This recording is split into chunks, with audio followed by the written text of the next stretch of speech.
Ako ang tunay na puno ng ubas, at ang aking ama ang magsasaka. Ang bawat sanga na sa akin ay hindi nagbubunga, ay inaalis niya, at ang bawat sanga na nagbubunga ay nililinis niya, upang lalong magbunga.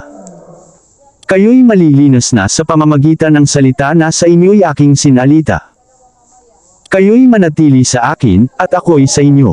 Gaya ng sanga na di makapagbunga sa kanyang sarili maliban na nakakabit sa puno, gayon din naman kayo, maliban na kayo'y manatili sa akin. Ako ang puno ng ubas, kayo ang mga sanga, ang nananatili sa akin, at ako'y sa kanya, ay siyang nagbubunga ng marami, sapagkat kung kayo'y hiwalay sa akin ay wala kayong magagawa. Kung ang sino-man ay hindi manatili sa akin, ay siya'y matatapong katulad ng sanga, at matutuyo, at mga titipunin at mga ihahagis sa apoy, at mga susunog.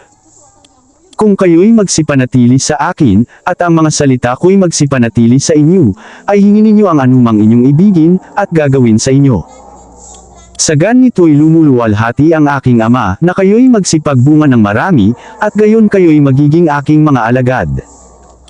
Kung paanong inibig ako ng ama, ay gayon din naman iniibig ko kayo, magsipanatili kayo sa aking paibig.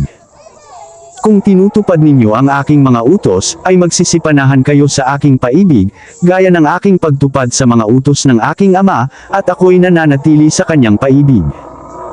Ang mga bagay na ito ay sinalita ko sa inyo, upang ang aking kagalakan ay mapasa inyo, at upang ang inyong kagalakan ay malubos. Ito ang aking utos na kayo'y mga kaibigan sa isa't isa, na gaya ng paibig ko sa inyo. Walang may lalong dakilang paibig kaysa rito, na ibigay ng isang tao ang kanyang buhay dahil sa kanyang mga kaibigan. Kayo'y aking mga kaibigan, kung gawin ninyo ang mga bagay na aking iniuutos sa inyo.